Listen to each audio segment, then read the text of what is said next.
आज का हमारा टॉपिक है, पिछले वीडियो में जैसा हम लोगों ने पढ़ा था, तो आज का हमारा टॉपिक है कि कल जो हम लोग तीनों मेथड कंप्लीट किए थे, ट्रायल बैलेंस बाय ये simple method, trial balance by total method, trial balance by total and balance method.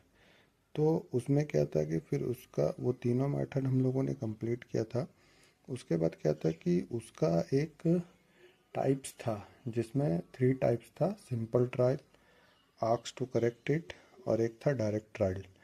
तो सिंपल ट्रायल मैंने आप लोगों को बताया था कि उसमें जनरल एंट्री बनता है, फिर लेजर बनता है, फिर उससे ट्रायल बनता है। यहाँ पे जो हम लोग देख रहे हैं, यहाँ पे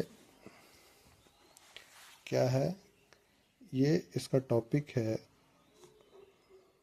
regarding correction of wrong trial balance. यदि आपके पास रॉन्ग ट्रायल बैलेंस है तो आप लोग उसको करेक्ट कैसे करेंगे, या फिर जैसा कि मैंने आप लोगों को कहा था कि यहाँ पे देखिए लिखा हुआ है आस्क टू करेक्ट इट, यानी ये आपसे पूछता है कि क्या ये सही है या गलत है।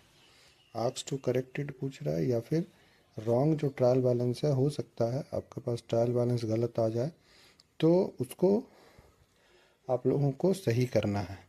तो इसमें क्या है कि हम लोग कैसे जानेंगे कि ये रॉन्ग है या राइट है। तो हम लोग जब जनरल एंट्री पढ़ रहे थे उस समय में मैंने आप लोगों को सिखाया था कि कोई एसेट होता है, लायबिलिटी होता है, इनकम होता है, एक्सपेंस होता है, और किसी चीज़ का बैलेंस क्यों डेबिट होता है, क्यों क्रेडिट होता है।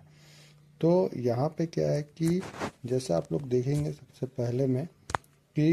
पहले में यहाँ पे लिखा हुआ है कि ये डेटर है। तो ये जो डेटर है इसमें क्या है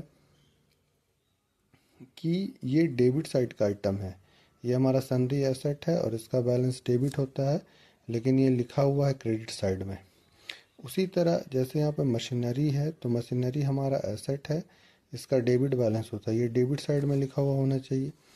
तो यहाँ पे जैसे बिल्डिंग है, ये डेबिट साइड में लिखा होना चाहिए, लेकिन लिखा किधर गया, क्रेडिट साइड में।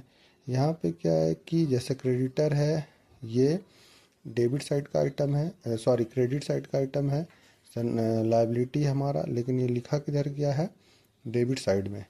तो इसको करेक्ट करना पड़ता है, इसको करेक्ट बनाना पड़ता है।